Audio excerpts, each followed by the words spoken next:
E é isso, pessoal, acho que agora dá pra dizer que o ano de 2024 para os fãs das lutas acabou. Nesse sábado tivemos a grande e aguardada revanche entre Alexander Usyk contra Tyson Fury, valendo 5 dos principais cinturões mundiais do peso pesado no mundo do boxe: WBC, WBA, WBO, IBO e The Ring. O único cinturão que não estava em jogo foi aquele que foi destituído do Usyk e agora pertence ao Daniel Dubois. Mas enfim, a luta aconteceu, foi bem mais acirrada, bem mais polêmica do que a primeira, e agora eu vou falar pra vocês o que é que eu achei do combate, se foi roubo ou não, e o que é que o futuro reserva para Alexander Usyk e Tyson Fury. Vamos lá!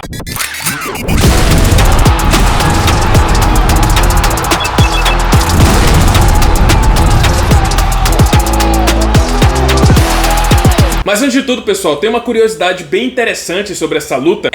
É uma coisa nova, é uma coisa inédita que a gente precisa ficar de olho nos próximos meses e nos próximos anos. Acontece que Alexander Usyk contra Tyson Fury 2 foi a primeira luta da história que foi pontuada por uma inteligência artificial. Pois é, sabe quando você reclama dos juízes no UFC, dos juízes no boxe, que são um problema constante em todas as lutas praticamente? Dessa vez, o Sheikh Turki, o bilionário que promove esses eventos na Arábia Saudita, com a supervisão da The Ring, preparou o primeiro juiz, que é uma inteligência artificial que pontuou a luta entre Fury e Usyk. Mas calma, porque esse juiz, essa inteligência artificial, não foi o placar oficial da luta. A luta foi pontuada como sempre, 3 juízes humanos que viram o resultado. A inteligência artificial também pontuou a luta, só que essa pontuação não seria utilizada no resultado oficial. Foi mais um experimento, uma coisa que ainda está nascendo e que no futuro pode acabar substituindo os juízes humanos. Algo que é, com certeza, necessário. Pode ser uma das poucas soluções que a gente tem para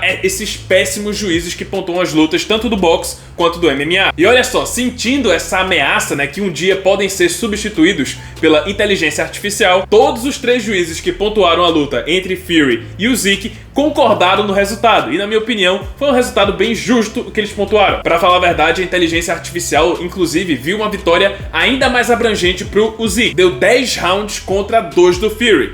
Ou seja, 118 a 112. Mas vamos lá, pessoal, vamos falar do que interessa. Vamos falar do combate, dessa revanche. Sinceramente, foi uma luta muito mais acirrada, muito mais técnica do que a primeira. E no fim das contas, o Fury fez aquilo que eu falei no vídeo de palpite. Ao invés de trabalhar como contra-golpeador, o Fury tentou forçar o Usyk a recuar. Tentou tomar a iniciativa e não deu espaço para o ucraniano. Primeiro round, inclusive, na minha opinião, foi o melhor round do Fury. A gente viu ele botando pressão, bastante pressão, inclusive, no Usyk. Então, assim, o Fury, ele fez o jogo certo, ele fez o que ele precisava fazer para tentar reverter esse resultado. Sem falar que ele tava frio, guarda mais alta, embora seja do jogo dele uma guarda mais baixa, dava pra ver que ele tava mais cauteloso, mais sério. O problema é que a estratégia simplesmente não funcionou. Ele fez o jogo certo, só que o Alexander Usyk conseguiu adaptar. Não teve jeito, apesar da agressividade do inglês, o Usyk permaneceu lá, como um bloco de concreto, como uma árvore que nunca vai ser derrubada. Fury usou de novo aquilo que funcionou na primeira luta, golpes na linha de cintura, ganchos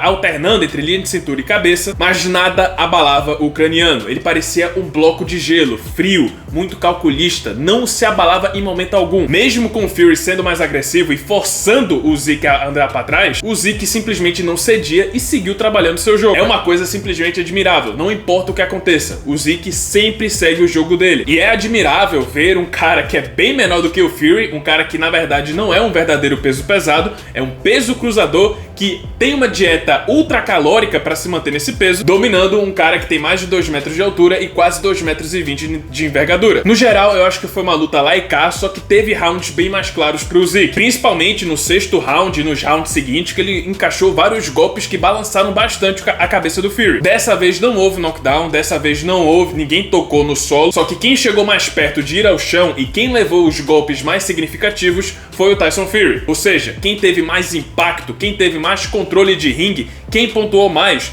com certeza foi o Alexander Usyk. E eu sou um grande admirador do Tyson Fury, já falei aqui pra vocês no canal que eu gosto bastante dele, mas pra mim não há como negar que o Alexander Usyk venceu essa luta, venceu novamente o Tyson Fury. Lógico que foi bem mais acirrado do que a primeira vez, só que ainda assim eu vi vitória do ucraniano. No anúncio do resultado, obviamente o Fury não concordou com o resultado, na verdade ele ficou revoltado, saiu do ringue imediatamente, nem quis dar entrevista depois da luta. Alguns repórteres ainda conseguiram pegar ele indo pro vestiário, onde onde ele disse que jura por Deus que venceu essa luta por 3 rounds a mais, mas parece ser uma constante, parece ser uma recusa de aceitar uma derrota, porque a primeira luta foi muito mais clara em favor do Usyk, apesar de ter sido uma decisão dividida, e o Fury também não reconheceu a derrota. Disse inclusive que na verdade essa vitória só foi dada por causa da guerra da Ucrânia. Mas enfim, não há mais como mudar o resultado. Os 3 juízes concordaram, viram vitória do Usyk, o próprio juiz, que foi uma inteligência artificial, também viu vitória do Usyk, que agora, sem sombra de dúvidas, é sim o maior peso pesado da sua geração. Não só o maior peso pesado, mas um dos maiores boxeadores dessa e de toda a história. A gente tá falando de um cara que simplesmente zerou o jogo. Ele foi do peso cruzador, pegou todos os cinturões que tinha à sua disposição, depois subiu para o peso pesado, também fez a mesma coisa, foi campeão unificado de 2 categorias. Isso no boxe é um feito absurdo, poucos conseguiram em mais de 200 anos de esporte. E para completar, em 2012 ele foi medalhista de ouro nos Jogos Olímpicos de boxe. O cara simplesmente zerou o jogo, não tem mais o que ele fazer no boxe. O Alexander Usyk é sem dúvidas um dos maiores boxeadores que já existiu, com todas essas conquistas, e ainda mais bateu 8 ex-campeões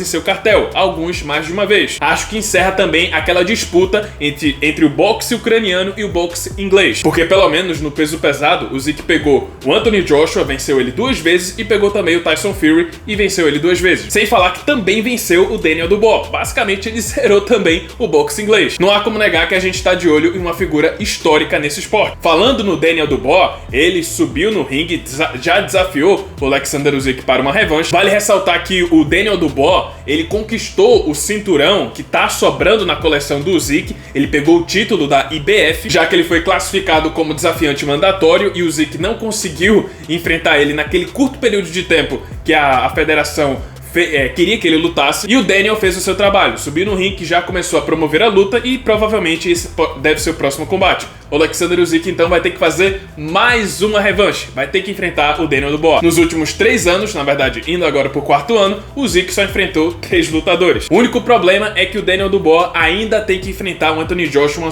uma segunda vez, já que tem uma cláusula de revanche imediata na primeira luta que eles fizeram. Quanto ao Tyson Fury, sinceramente eu acho que é o fim, porque não vejo ele conseguindo uma terceira luta contra o Usyk, e não vejo mais ele tendo aquela fome, aquela garra pra buscar um cinturão de novo. Principalmente porque todos os cinturões agora estão com o próprio ucraniano. Na verdade, até confesso uma certa preocupação, porque já trouxe aqui a história do Tyson Fury, e a gente tá falando de um cara que é mentalmente muito instável. Quando ele venceu o Vladimir Klitschko lá em 2015, ele anunciou a sua aposentadoria declarando depressão, porque depois que ele conquistou os cinturões do boxe, ele sentia que não tinha mais motivo para viver. Voltou, teve aquela reviravolta, voltou a ser campeão de novo, só que ele sempre dizia que ia lutar boxe, ia continuar nesse esporte até ser derrotado. E isso aconteceu, e ele também perdeu a revanche. Fury é um cara que também diz que quando vence todas as lutas e volta pra casa, ele sente um vazio, sente que essa foi a última luta, sente que não tem mais motivação pra continuar. Se isso acontecia quando ele tinha um cartel invicto e vencia todos os seus adversários, imagina agora que ele perdeu, não vai ter uma chance de revanche e tá se aproximando dos 40 anos de idade. Não sei, talvez ele faça uma última luta, uma despedida, mas acho que a gente entrou na reta final da carreira do Tyson Fury. A única preocupação que eu tenho é que ele não tenha um segundo episódio de depressão. Isso seria terrível. Mas enfim, pessoal, esse foi o vídeo, espero que tenham gostado. Se você gostou, deixa seu like, se inscreve no canal, já ativando o sininho das notificações para não perder o próximo conteúdo. Isso, muito obrigado por terem assistido e até a próxima.